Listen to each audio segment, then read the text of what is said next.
Hello? It's about time I got you on the line. Kid, check the Bro. room. What you up to? Bro, it's been busy around the holidays. You know how it goes. Trying to get a little bit of hunting in, a little bit of leisure activity. Hey, I know exactly what you're saying. I got young boys, and we've been out in the woods a lot here lately, But it's been kind of cold, though. We were sitting there last weekend. It was 25 degrees. We couldn't wait to get out, But that's the way it goes. What, did you guys have any luck? Well, I can't talk about it, but yeah, we had some good times. Good deal. Yeah, we brought some meat home. Sure, of course, it was legal, and we had a great time. And now, let's jump in. I mean, you've been doing this Delphi thing, for a long time. What got you into it, kid? Man, what originally got me into it, man. I'd watched Gray Hughes just watching true crime, and I remember when it first happened, it came on. I happened to catch it on there, and I no longer. I don't know. I had to edit that out, but I no longer listen to the guy. But that's how it started, man. It was when it first happened. I have kids myself, daughter, and it was just wow. In the middle of the day, I'm a nature person, man. You know what I mean? And it happened on a nature trail. It's just like, wow, my kids go to those same areas like that, just in a different, a different state, of course. And it was just shocking, man, that happened the day before Valentine's Day and in the middle of the day, 2 little kids. Just, man. Yeah. That's what caught my eye. That's what got me. I was laying up with the flu during that time, during that, February. And, and I did the same thing. I started watching it, and my kid, I have a child that age, and my God, I'm like, and then as it unfolded, just like these college kids the other day, they're the same age, so this older, and of course we've watched it, and we've watched this Delphi thing, and then we've watched it some more, and then we've watched it some more, and we've talked about it, and we've seen all these twists and turns. I mean, what did you think about this? What did you think about the other day on this court, or yesterday with the that hearing? What was your takeaway with that? It's hard to say, man, because they've said so many different, conflicting things as far as, the guy that's leading the investigation says one thing, the guy that's prosecuting the investigation says one thing. I don't know what to honestly think, but it seems to me that the defense attorneys, he's playing his part and doing what he has to do for his client, which is the right thing, is to try to sow doubt. It's already going on in the public arena, so why not throw that in there and get his doubt in there? I think what's going on with the court situation is that they don't want to exclude anybody because they really don't have a scope of exactly what's all involved. They've let evil go unchecked for so long in that area, it seems like, that once they discovered it, you're talking multi-layers of, people that are tied together and people that are trading CSAM and people that are, and I imagine it's just a big pile of poo. And I don't know, man. I don't. It seems like they don't know. In one sense, they think there's multiple people involved, but then the sheriff comes out and says, "There's nothing to be worried about, guys. This is an isolated incident. It's no big deal." But yet you got a killing team. The prosecutor's saying there's a team of killers out on the road. Yeah, man. Yeah, exactly. And of course, in my mind, I wanted it to be one person because it would be cleaner like that with some psychopath, serial killer that spotted these girls. But, like you said, the prosecutor yesterday was like, yeah, this is like multiple actors involved. And then we've been hearing these stories, all these years. So where have you evolved over this? I know that you've had POIs over the years. I mean, I don't want you to give now. I don't want to put you on the spot. But, I mean, what kind of your background in this case, I mean, what's been your thinking? I mean, you're like me. We're guys that grew up in small – I grew up on a farm. I've been hunting all my life. I mean, it's a town. I grew up in a town about the size of Delphi, the suburbia of Delphi, outside of town. And I mean, where have you gone with this? I mean, we know where it's at now, which is really, we don't really know much more than we did. But I mean, tell me, just give us an idea of where you've gone with this. I mean, what has been your thoughts over the years with it? And originally I thought for sure it was going to be the incel type is what I assumed it was. Somebody that maybe was trying to throw his game down and got refused or got denied and then just went over the edge, and ended up doing a rage killing basically is what I always thought. Somebody that was socially incompetent, someone to that effect. I thought it would be a younger person, maybe the oldest would be 25 or something is what I thought at the beginning. They said there was no social media angle, so it almost seemed like, okay, it's somebody they know or somebody they've had contact with is what it seemed like to me. But they said there was no social media, and it was just kind of like, wow, every kid that age is in social media. That's just the norm now. Okay, there's no link at all. Okay, cool. Now, as it went on there for a while, nothing was going on. They brought up, a couple of younger people, and I thought, for sure somebody knows something. There's more witnesses than what's leading on. Like when Greeno came out, I knew he was full of it from the get-go with his whole narrative of the situation. When he ran that narrative, it was just, kind of shocking that people actually bid on that because it just didn't make any sense as far as his witness statements and all that stuff goes. Now, I was surprised that the dude was, 45 years old at the time of the crime, lived 2 miles from it. That was shocking, man. I mean, the guy looks totally normal, just your everyday normal guy. You know what I mean? Some guy I'd probably buy a beer for if I was at the bar. You know what I mean? It just looked so normal. And yeah, it blew my mind, man. I thought it was an incel from the get-go. I mean, even now when I watch that video, I see bangs on this guy, and I don't see bangs on this older guy. I mean, I thought it was somebody younger too. Like me and my buddies and everybody that's ever been on the channel on Outside the Grid, I'm like, yeah, this guy's 25 back then. He may be 30 now, but this guy being 45, with that video, if you watch it, you can see everybody there. I can see all kinds of people there. And now, oh my God! I mean, it's actually gone crazy. If you watch the YouTubeosphere, I mean, it's everywhere. They're pointing fingers at everybody now for number two for this other actor involved. And you mentioned Greeno. I mean, I hear people talking about that this pig roast. That was kind of what we were alluding to with that video last night. That those guys over there, I don't even know what to make of it. I'm trying to make sense of it. I mean, if you were a betting kind of guy, how would you envision getting another person involved in this? I mean, like, the CSAM stuff, I get it, but now, like with just like you said, it was kind of like a rage killing. Maybe they called him peeing or whatever. He's insecure. He chases them down. Because I get that. That's the way I believed it. But now, if it were planned out, I mean, what does that even mean? I mean, where do you see that? I mean, just speculating.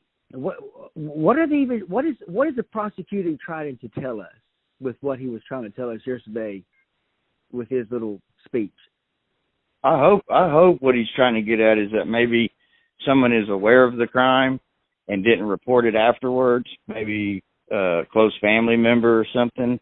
That's what I'm hoping. It's something simple like that maybe somebody had some knowledge afterwards and maybe didn't bite on it or didn't, maybe it's the no blue eyes or, law enforcement's put out so much weird stuff as far as the suspect, the height, the weight. Now it's gone.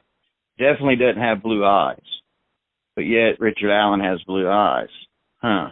You know what I mean? So I could see it's almost like a family member, you know what I mean? Let's say, may have known about it or, but we don't know if their kids knew each other. Maybe he did it for his daughter. Maybe there's another element to it that we're just not aware of. That's what I'm hoping. I hope it's not two grown men hunting our kids. If that's the case, man, that's where I'm getting at with the evil. You let CSAM go along so far, bro. It's a progression with these people. they don't just start out kidnapping and raping kids, bro. They start out looking at pornography. Then the pornography doesn't do it. Then they move on to peeping on people, you know what I mean? Or, you know what I mean? Whatever they can do to get their next fit. It's a progression. So literally, it's been going on so long in that area that it's gone past just the CSAM. Now they're starting to act out. And if they're acting out in groups of them, where they're comfortable enough to tell your buddy, hey, we're going to go out and murder and do whatever we got to do to these kids, it's that open.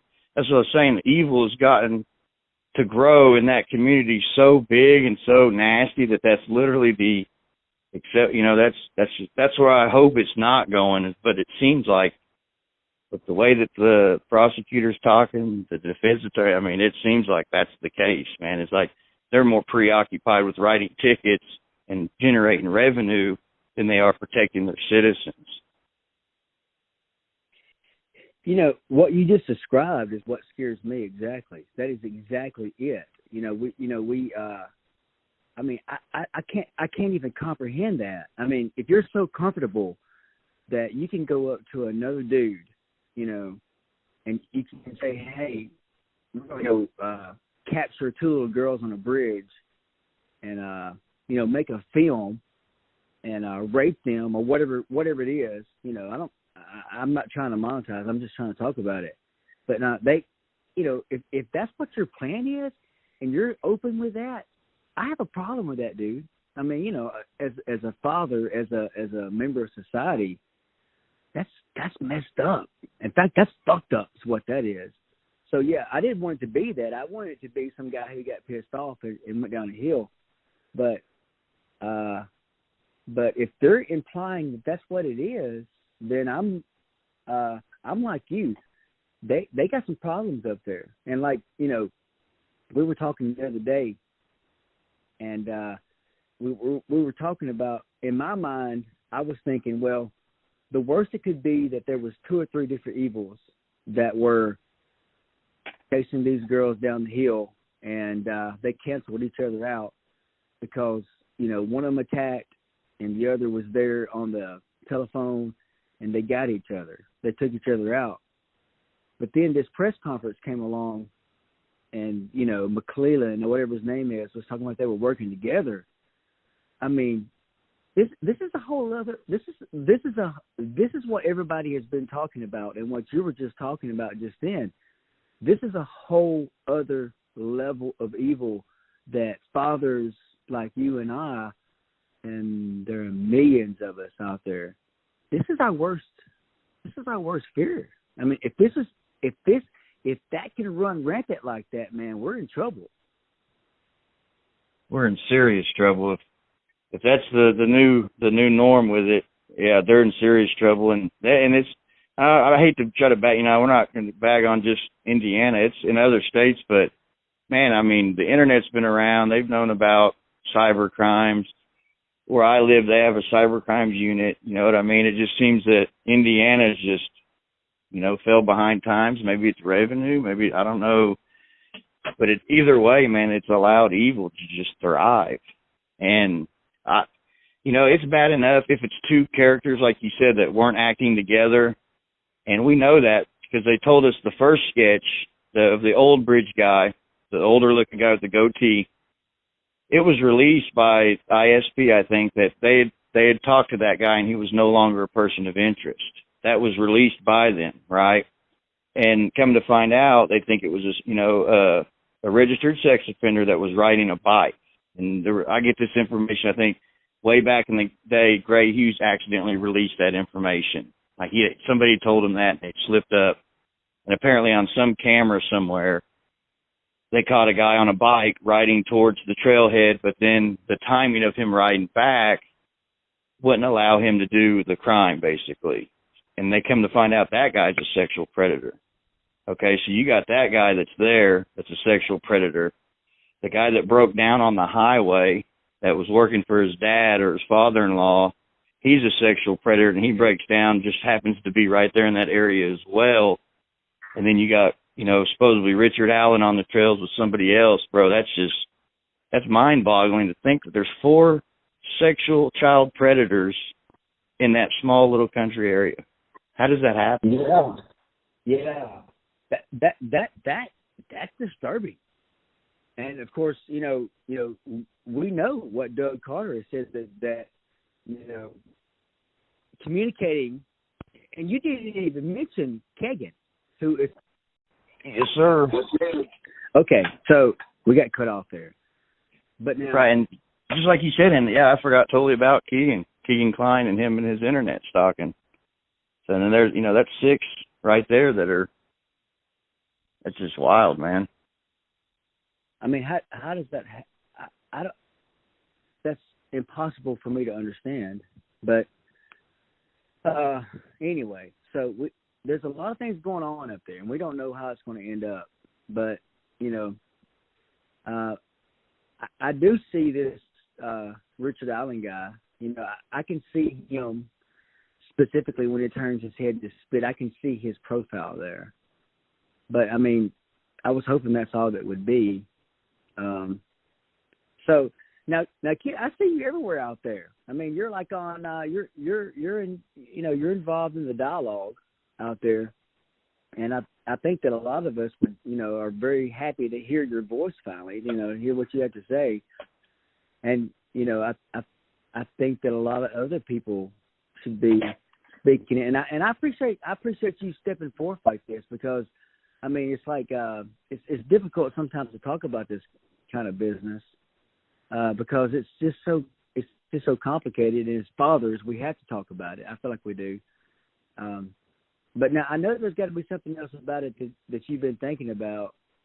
What else is it? Is there something on your mind you want to talk about with it, or what do you think? Man, like I said, I think that I'm hoping that the law enforcement, they got their guy, and that maybe they're just making sure. Like I said, maybe they had no clue and they stumbled upon him, and they're just going to do a deep dive into it, make sure that there's nobody else involved in it. But no, man, it bothers me, even to this day, that there's people like that, and you know what I mean. We pay taxes assuming that they're actually out looking for these creepers, and then then you see cases like this, man, and it's. I don't know, man.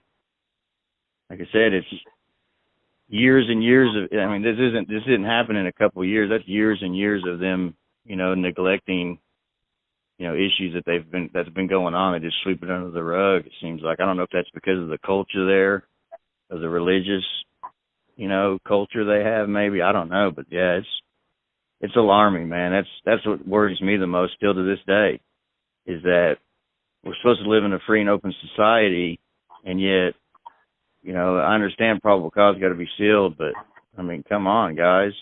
We're supposed to all have access to this. You're not supposed to be able to just arrest somebody and not say anything about it and hide them away. I mean, if your case is so weak that you can't divulge the data or the evidence you have against them, that's the perception that they're leading on with keeping everything, sealed. It's a probable cause, man. It's not all the evidence they have. This is just the evidence to say that, hey, maybe we should hold this guy because it looks like maybe he's doing some creeper stuff. I mean, that's a big point. They should give us something. I mean, because it's been like this mirage this entire time. They've been hiding behind the shield, and that you finally made an arrest. It's time to show us something. I mean, if you put that risk out there and you said this is the guy, give us something. Tell us something. Exactly. They've been asking us since 2017 to turn in your closest friends, relatives that you think. It ain't easy to go, man, that does look like Billy Joe or whoever, and for you to sit there and think about it and go, man, all right, I'm calling this in on him. You're creating a paranoia in the community, man, by not giving us that information and by stringing us along for 5.5 years. You imagine how paranoid those people are in Delphi and surrounding areas. They got to be. They're paranoid against their neighbors, against law enforcement. They're living in a state of fear that just is incredible. You know what I mean? It's incredible that the Patties and all them are able to build a ballpark and to keep moving positivity around. And look at this guy where he lived at there. And people are saying, oh, he had to drive over there. Like, dude, that's 0.78 miles as you walk. I mean, as a hunter, I mean, you know, to my deer stand from where I park my truck is 2 miles, you know. At least. I mean, so like, you know, you're talking, and sometimes I push a wheelbarrow that far. And they're like, he can't walk that far. I'm like, dude, I go across creeks with a wheelbarrow. I don't even carry my four-wheeler out there because of the fact I make too much noise. And like, you know, people just misunderstand what people that do this kind of stuff every day do. And if Richard Allen is a hunter and he's moved through the woods, I mean, that moving across what they're describing doesn't seem like a challenge for me. You know, crossing a couple of creeks, even if they're wet, you know, and deep, that's no big deal to us. To me, it isn't. Or is it to you? I mean, if you were going to look at, I know you've seen maps of where his house is and where this place is, and you know, knew the hydrology of the couple of weeks there. I mean, what would you think? I mean, I think that would be. I would be if I live there in that type of lifestyle. I can tell you right now, because I wild mushroom hunt for morels and stuff in my area. That would be my go-to daily, weekly morel spots right along that creek bed. There's going to be no people to bother you. There's going to be no dogs. No, it's basically public access as long as you stay close enough to that creek. And you know, yeah, you might see some wild deer, you might see other wildlife, but you know what I mean? That would be a normal walking path for an outdoors person. They don't want to. Why would you drive your truck 2 miles just to go on a nature walking path? Wouldn't you just make your own nature walking path to the nature trail? I mean, that's what I don't understand the whole deal with the, you know, maybe he did go up there and park. I mean, I don't know that they haven't gave us any of that information, which, you know, if your evidence should be strong enough to prove, like, yeah, we know this is him. Look, it's his car or it's his wife's car. Yeah. You know, but they're not even going to come out and give us that until the trial comes. Like it's like they're going to hit it on the defense at the last minute and catch them off guard or something. Are you kidding me? These are two trained lawyers for murder cases. You're not going to surprise it. I mean, you got to give it up during discovery anyway. Those guys right there attacked hard yesterday, especially the Baldwin guy. Now Rosie, you know, he was pretty calm, but now I'm gonna tell you right now, that Baldwin guy, man, he came out punching hard. I'm like going, oh my God. And then you know, McClellan pushed out like a little, you know, document today. It was like, you know, our case is strong. And like, you know, where I come from, like, bitch, you know, don't talk your shit, prove it. Show me something. Punch that bitch in the face. You know, tell me what you got. Well, talk is fucking cheap. Is the bottom line. Talk is fucking cheap, McClellan, and all these people here. You're going to ask these people here to spend $5 million on a death penalty case or $1 million on a life in prison. Either way, you're going to ask this county of what, 100,000 people? What's the population there? 22,000. Oh, wow. 22,000 in the whole county. So divide that up amongst the landowners there. Add that onto your yearly taxes for your property. Are they all willing to do that? And for you to sit there behind that desk and go, I ain't saying that until trial comes. No, you better start telling us why. You know, you're gonna ruin people's lives just by the accusations of this, because it's such a small community, it's such a high profile case. Hey, so if you arrest somebody, bro, they should be at the point they say we arrested somebody and this is why we think, here's the probable cause, basically, affidavit. And they should have came out and been up Front Street on that. I live in a county the exact same size, and I guarantee you, if the sheriff called me and he needed $100 to do it, or $500, whatever it was, and he, like, you know, they needed the help, everybody would do it. But now what they gonna help now? I don't understand. Like you just like you said, kid. This guy, these folks are like blind trust in nothing. Anyway, I don't know. Anyway, man, I'm gonna tell you, God, this man, you've been a. This is great. I really like what you've had to say tonight. You're speaking what I want to say if I were smart to say it, because I'm just a bumbling idiot here. But man, you're like straight up. I'm just like you, man. I'm a bumbling idiot as well. And listening to you and Don when you guys kick it back and forth to each other, man, that's I think that's the best way to get, you know, ideas pushed around, and you know what I mean. And unfortunately, a lot of people aren't open to any of that. And I enjoy listening to you guys, man. And I mean, you guys could be talking about string theory, you know what I mean? And it's just interesting because you could tell, man, you guys come from, you know, you real people. You're not trying to put on to make a podcast or something like that, homie, make money or something like that. I mean, you could just tell realness, you know what I mean? Hey, so I'm gonna get you on Madonna this weekend sometimes if you can, and we'll just talk some shit. You ready? Let's go. Like probably Saturday night, something like that. We'll get back with you, man. I appreciate your time. I'm gonna publish this out. I'm gonna call this Kid Check the Rhyme. Where did that name come from, by the way? You know a guy named Hoosier the Bruiser? Hoosier the Bruiser. Tell me about it. Yeah, he passed away, man.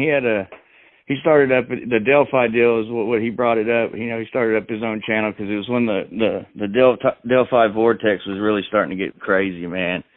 You had people just, I mean, it's starting to get wild with speculation. You know what I mean? It was just going crazy. And Hoosier the Bruiser, a friend of mine, started up a channel, whatnot, and when he first got, he was in the music industry for a while and whatnot, and when the first time he got on stage to rap, that's the first thing that was rapped on the microphone, and he was so worried about being a white guy in front of a black crowd, performing their music, you know, and you're talking, it's kind of like, it wasn't the Apollo Theater, but the place he was in was kind of like that atmosphere, like it's sink or swim, dude, like they're gonna smell you out immediately if you're a fake. And that's the first thing that they dropped on the mic is, yo, kid, check the rhyme. And the crowd just went crazy. And that's the moment that he felt accepted.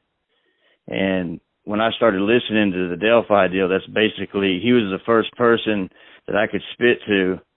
And dude was real. Just like I'm talking to you, dude was real about it. Wasn't no, like, Greeno radio personality type situation that you see. You still see it on other people's channels, you know what I mean? He was a real dude, and so that's why I was like, fuck it. Dude passed away, and I was like, fuck it, man. I'm going to put it on there because, you know, that's when I met him, it made me feel like I was accepted into the true crime community because I'm a dude. Most of it's women, you know what I mean? And having that male voice that came, you know what I mean? It just felt like a familiar friend, like, hey, dude. And just paying homage to your buddy, you know what I mean? That's the moment he felt accepted into the hip-hop community, and it's kind of the moment I felt accepted into the true crime community. So I just thought I'd pay a little homage to Hoosier the Bruiser. That's fucking A, man. That kicks ass, dude. If, you know, around here we call that hick hop. You know, in fact, I interviewed a guy about that, man, Jimmy. God, he did it like he threw in AC/DC and Tupac together. That's some weird shit. Anyway, Saturday night, we're going to rock this shit, bro. You ready? Let's do it. I appreciate your time. Thank you so much, kid. Kid, the right. All right. Thanks, sir. Appreciate it, brother. Hey, when the hell you got the recording cut off? No, but I'll call you back. Okay. Well, call me back then. All right. Later. Yes, sir.